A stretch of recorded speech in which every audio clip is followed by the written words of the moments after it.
И што се однесува до изборот на 103, би се свел најлогично би се свел на Анастасија и албумот што беше како саундтрак за филмот Before the Rain на Милчо Манчевски. Плоча која дефинитивно функционира во некои други, многу повисоки сфери во однос на било што друго што оваа година Македонија или македонската музичка сцена го доби како албум. Нешто што навистина може да се носи со било кое албумско издание на светско ниво, а би било навистина погрешно да не се спомнат тука и неколку изданија од типот на прилепскиот бенд Don't Juan, нивниот албум, извонреден албум Popchart, потоа тука се Ксавије Расид, првиот македонски електронски албум и потвито техно и конечно не би ги заборавил Кумановските The Hip и нивниот албум Songs About Books and Flowers. Што се однесува до најдобрата песна или најдобар сингл, нормално не може да збориме за сингл, поради тоа што таков вид издаваштво се уште нема добиено нит континуитет, нит ништо во Македонија, што на крајот на криштата и не е толку битно, тука се песните, да говориме за нив. Тука пак Анастасија со најверојатно било која од нивните песни за Before the Rain саундтракот би ги издвоил како нешто што функционира изнад све друго. Но веднаш по нив тука доаѓаат и Хипсо на нивна извонредна композиција Suicide.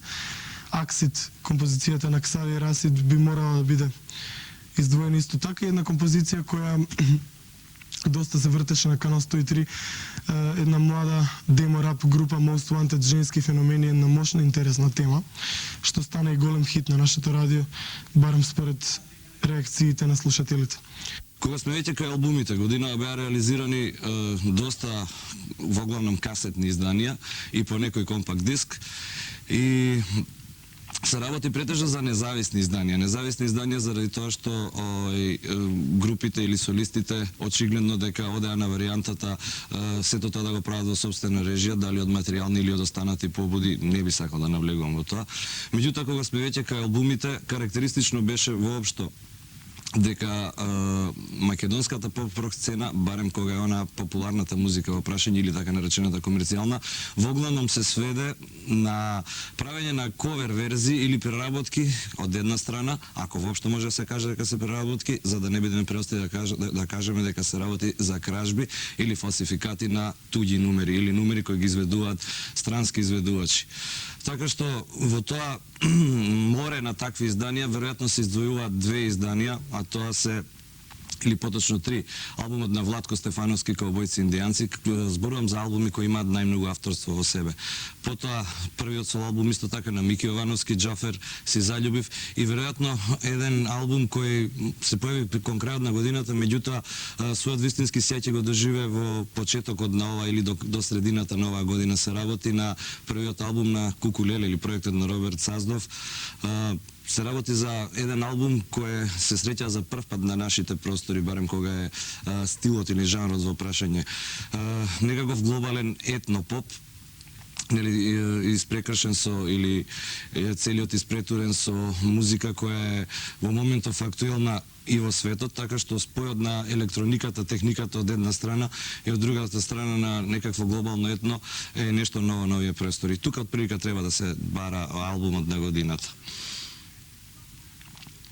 Најдобра песна. Веќе споменав во контекстот на албуми дека се работеше за песни, numери, односно цели проекти кои во себе содржаа многу малку авторство.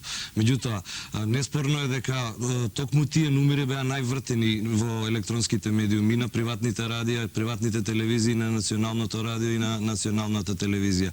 И кога сме веќе кај тие numери, без оглед дали има авторство или нема авторство во нив, барајќи го хитот меѓу тие песни кои обичниот конзумент ги примаше, веројатно се издвојуваат Кучето моје на Студени нозе од една страна и Дај да заспијам на Дарио и МиГ-21.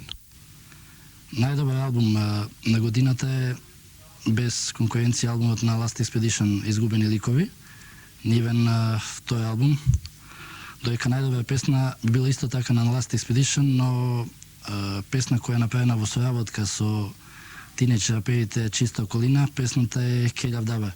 Мислам еден прв спој на пожестоки звуци и на рап музиката како што веќе се прават одамна во светот, но еве за прв пат во Македонија.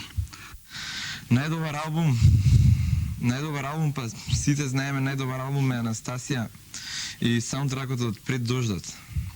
Најдобра песма е Last Expedition заедно со Чиста околина, песмата Келјав дабар, како што кажа претходно Мики. Најдобар албум.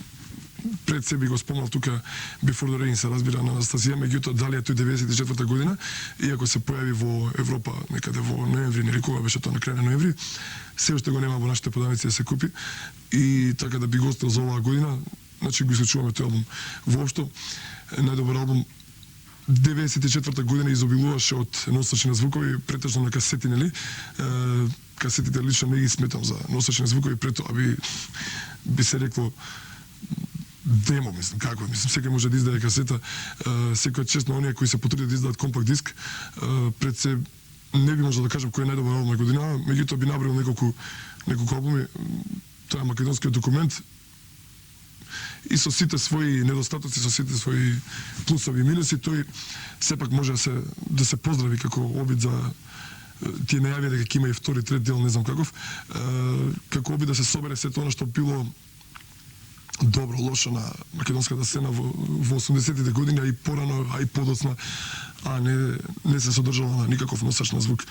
Потоа би го споменал исто така првиот албум на Владко Стефановски, Cowboys and Indians, кој може би не е на ниво на албумите на Леби Сол, на добар дел албумите на Леби Сол, меѓутоа сепак е на ниво на самиот автор. Потоа би го спомнал албумот на Хип, нивниот прв албум, и секако како една почеве за играње, за така обична касета, мислам, со мелодии, иако не е компакт диск, се залюбив на Мики Авалонски Џафер, бидејќи добар дел од авторскиот материјал му припаѓа на Венко, кога лично го сметам за еден прав рокер, мислам, ако он почне да прави соло проекти, секоја чест тоа ќе биде она што мислам го очекував толку време 80-те години, сепак јас ги слушав и Конкорд и сето она што беше со Венко, Џафер исто така во Автограм, овој нивни заеднички спој на оваа касета се биде повеќе него интересен, за разлика од кога излезе. Толку за албум на година, најдобра песна на година. Песни имаше, не е да немаше. Меѓутоа, најдобра. Се разбира Канделце, потоа обработката на Се залюбив уште еднаш, пак истото би го споменал оно што го кажал со спотовите, после изгледа тие спотовите си го носат своето, излегува дека и тие песни што се направени спотови за нив, тие излегува и најдобрите песни. Suicide на Хип, секако, Стојни нозе една расположена песна, не е важно од каде дојде на музиката, мислам, тоа е нели некоја италијанска песна. Моето куче, тоа барем беше хит насекаде, во кафани, во дискотеки. Дали тоа ќе биде трајно квалитетно, дали тоа ќе биде минливо квалитетно, беше хит. Во секој случај тоа не можеме да го оспориме. За најдобар албум на македонска група го бирам албумот на Анастасија, од филмот, саундтракот од филмот Before the Rain, не затоа што е тоа нешто кој знае колку ново и невидено и нечуено во оваа наша сцена, туку затоа што е тоа исклучително битно и значајно за пробивот на нашата музика во светот и за експанзијата на истата музика. За најдобра песна од македонски бенд би избрал Келјав дабар, кооперација на два бенда, еден од хип-хоп браншата, а друг од рок-н-рол, значи Last Expedition и Чиста околина, Келјав дабар.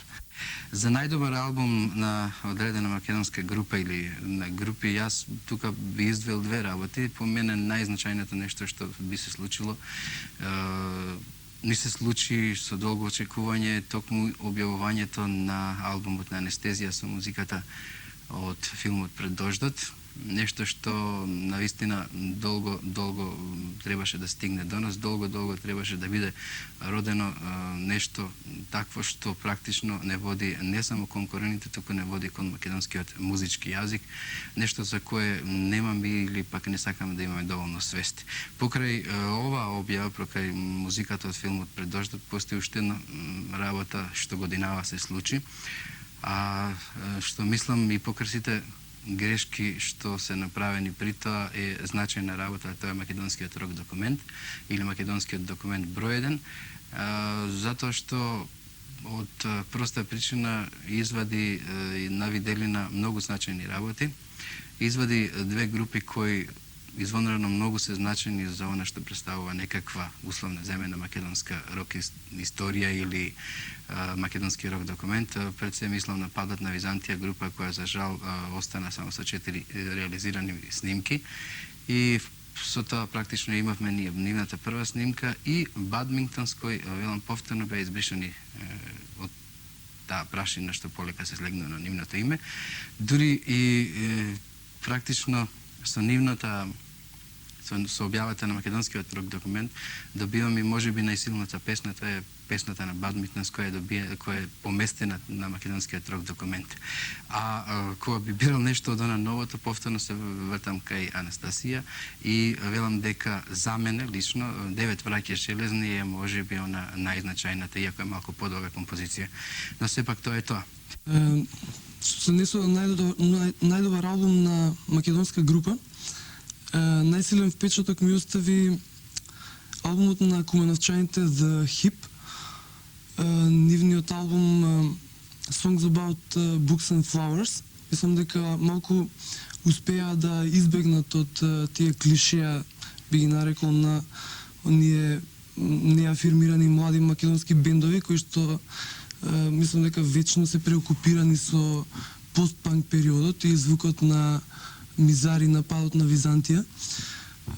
Инаку морам да го спомнам и албумот на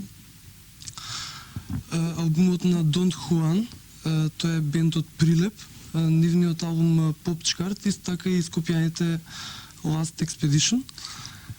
Што се однесува до најдобра песна, па не знам, во предвид би можела да дојде темата Келјав Дабар на она коалиција Last Expedition плюс Чиста околина. Тоа е една многу интересна тема, работена по принцип на оние коалиции кои што ги прават американските состави, нойз состави со хип-хоп групите. Најдобриот албум без многу двумење и размислување би бил албумот на Анастасија, саундтракот кој го поддржува филмот Before the Rain. Најдобрата песна оваа година тој епитет им го уделувам на прилипчаните Дон Хуан и нивната изворена Ugly Children from Ugly Parents, вистинска песна за овие наши простори. Најдобар албум е албумот на Last Expedition, Изгубени ликови. Најдобра песна е повторно Last Expedition и темата Келав Дабар.